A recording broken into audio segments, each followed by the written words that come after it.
Alright. So, welcome back to my YouTube channel. And I am doing the Draw With Me series, whatever. This is a little bit different because this is actually a speed drawing of a character of a game I'm actually reviewing, quote unquote. Basically, it's my first thoughts. So, for a little bit of context, okay, I'm gonna just start the video since it's 13 minutes long, and God knows I'm gonna ramble. So, for context, I did not spend money on this game. I have a PS4 that my sister-in-law used to use, and she so kindly gave it to me, and I now basically, and she even let me use the games she has purchased on there via just sharing with her account, and she is a doll. I love her to death. She's amazing. So I haven't spent a dime on this game. I don't even know if it costs money.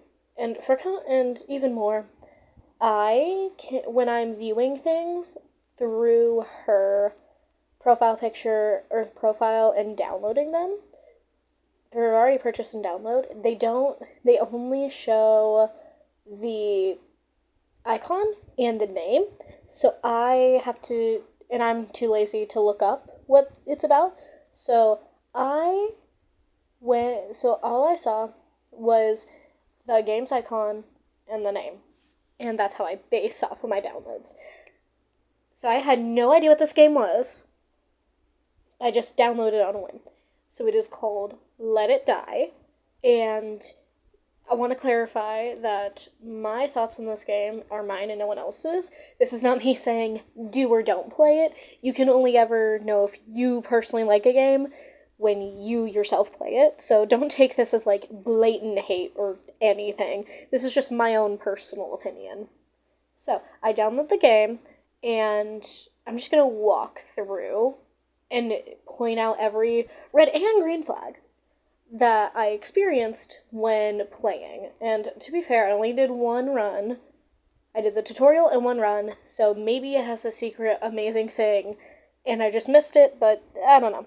Anyway, so I load up the game. I choose my fighter, and I'm actually drawing the character I chose right now. Just from memory, so if it's not accurate, don't tell me. I was just drawing her from memory. I didn't bother looking up references. So, when I first load it up, it gives me a short cinematic giving me the lore.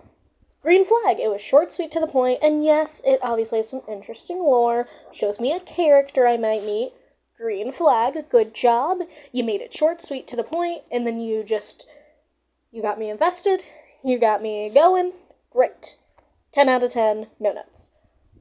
The story, if I remember, it was lands are divided into 4 different nations, I think, or like 4 different lands, Tower of Barbs, basically. Which, okay, simple, sweet, to the point. Maybe I could get into it, maybe I won't. It's not something that interests me personally, but it's good enough to drive a plot forward. That's all you can ask for. So I, choose my character, and then I start moving my character around. I'm like, okay. Actually, the skeleton comes in, and I immediately love him. Uncle Death, I think was his name. He's great. He's cool. 10 out of 10. No nuts. Love him to death. I'm sure many might find his character annoying. I don't. I think he was great and lovely. We love a skateboarding skeleton who can't do shit on the skateboard. So, another green flag. And then I start walking around with my character. I'm like, okay, is this Souls-like? If I use Souls-like and stamina-based interchangeably, that's just because my sister-in-law prefers the term stamina-based, but I don't care.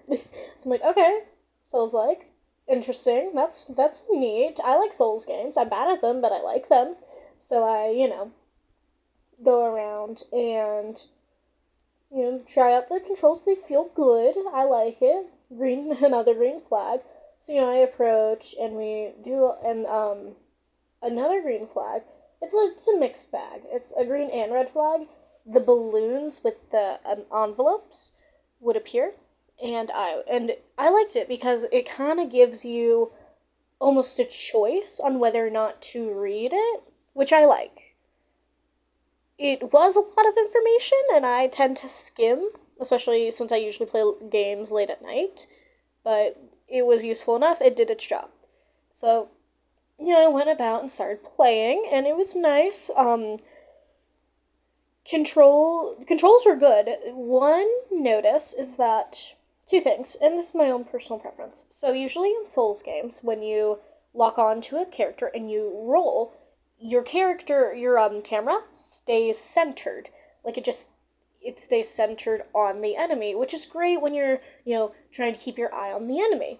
For this game, that didn't really happen. It just kind of if you rolled, the enemy would stay on the screen, but it would move to like your peripheral, which was not something I'm quite frankly used to. So I didn't find myself really using the lock on as much. I only ever really used it to aim, and I think another struggle was that, and this is because I have bad eyesight. I Souls games, or a lot of games, tend to put the lock-on target, that I play at least, in the middle of the body, unless it's like a top-down. But this game, despite being like kind of an over your, or a third-person behind view camera, put an arrow above it, which is fine, especially if you don't use it to indicate who you're attacking. But I prefer them typically in the middle or where the enemy's hitbox is, just so I can see it when I know what I'm aiming for, or I know who I'm looking at. But that's just because I have horrible eyesight. Another set, and then actually I'll talk about the graphics a little bit later. So, a little bit of a red flag, but it's something I could look past it's something I could look past if everything else was great. So I kept playing, and then as I was exploring, it started talking about a bunch of different things, like the poison weapons, the darts, different weapon types. It just started throwing a lot of stuff at me, and I'm not someone who uses the mechanics in every single game, so I prefer when my games have limited mechanics, and I don't need to memorize 1,000 different things to use it. It just bores me and it confuses me. And some people like complicated stuff, some people don't. That's fine. I don't like it when it's super complicated. So it's a small red flag for me, especially if you have to know it to like progress. So, but I continue, and then you just flick through the touchpad, which I didn't particularly like, because what if I was trying to do something quick? If it's a Souls-like, it's going to be very fast-paced. And I just flicked through. To be fair, it might not be a Souls-like, it just felt like one. And then, I continued playing, and then when I reached some harder enemies, I got hit and my health almost went all the way down to 0, but it stayed at 1 even after they continued hitting me. Not something I prefer, but I can understand. You know what? If they had to do a scripted thing, fair enough. And then after, the tutorial sequence ended, which was very nice. I liked it, short, sweet, to the point. Uncle Death, talked about how it's a roguelike, and you know what? Great, lovely. So I log in, or I finish, I start officially the game, past the tutorial for my first ever run, and, I pick my character again, and I love roguelikes, so I was super excited for this. So I walked into the hub, and I look around. There's a lot of envelopes with balloons, but I don't choose to read every single one because I didn't feel like it. If it was important, I would read it later. So I went over to one place, and it's like, here's your mailbox. And then it bombarded me with like a bunch of different quote-unquote sign-in bonuses, which was not a great look, in my opinion. I'm not a very big fan of multiplayer games unless I can just ignore the multiplayer aspect. And, which it seems like it could be like that. But they seemed really big on wanting to have you continue logging in, or like they bombarded me with gifts. And I just wasn't, I don't like when games do that. I find it very overstimulating, overwhelming, And I don't even know what all of these are used for. Don't give it to me if I don't know what it's used for. And one had like a premium skull. So I didn't really like that, but I decided to do one run. Now, the thing about the combat is the character the fighters were pretty damn easy, to be honest, which is fine. I would consider most of the monsters in Hades, a game I love, to be very easy. The thing with Hades is everything is jam packed. Like you constantly have enemies on your ass, especially. And even if you don't, you can like move through the rooms pretty quickly. Like it's very fast paced. You just keep going. Every room has something, even if it's like a moment to breathe. But most of the time, the rooms are like jam packed full of enemies, which is great and keeps everything fresh and cool. So Hades, but this game wasn't really like that. It had like group. I think the most was like groups of three. It was a group of three, and I could easily, defeat them. And yes, it's the first level. It's easier, but even as I went to the second level, it wasn't that great. And then just the way. So and then the way the map was set up. So it's a 3D model game, and I personally don't prefer to play 3D model games unless there's something that's like super stylized or cartoony, because it's just hard on my eyes, to be honest. I don't got good eyesight. I get lost easily. I get lost in Skyrim. I'd get lost in Assassin's Creed if the shit wasn't like paved. So I found myself wandering through a lot of empty rooms. Just a lot of empty rooms, easy enemy. It was kind of boring. And then the thing that turned me off the most was when I died the first time, and then my, gameplay got interrupted by the cute insurance lady, and she's like, oh, here's your insurance, you can use this one free, and you can just, like, respawn after death.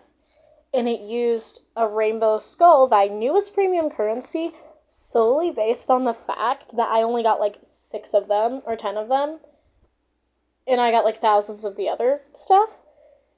So, not a good look, in my opinion. Not something I'm interested in. And then, revive me for free, which I didn't like. I don't want to be revived again. If I want to revive myself, I want to choose it.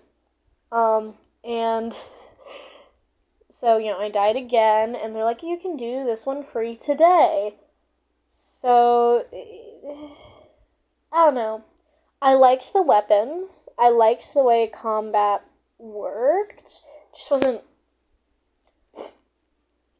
I personally won't play it because honestly, all I ended up doing when I was done playing this game was I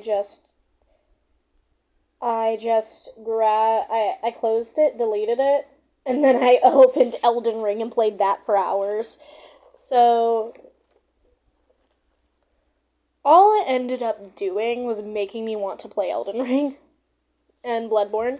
So all in all, and I remember talking to my sister-in-law about it, and she said it was a very dead game, which was interesting. Which, yeah, I can see why, in a way. It's obvious that a lot of effort was put into it, but it just isn't something I personally would find myself continuing to play, especially if I have other games. I like Elden Ring better, stuff like that. So maybe if it was, Baby's first stamina base or Baby's first roguelike, I would be more forgiving for it, but it's not. It just made me want to play the other games. So yeah, I would give it a solid 5 out of 10, 6 out of 10, to be honest. That's about it. There are my thoughts on Let It Die. That was the character I played. She was great. She was lovely. Ignore the awful art. I'm trying a new way to structure, and I'll absolutely blabber about that next video. So thank you. I hope you have a lovely day, and I'm sorry for talking your ear off. Goodbye!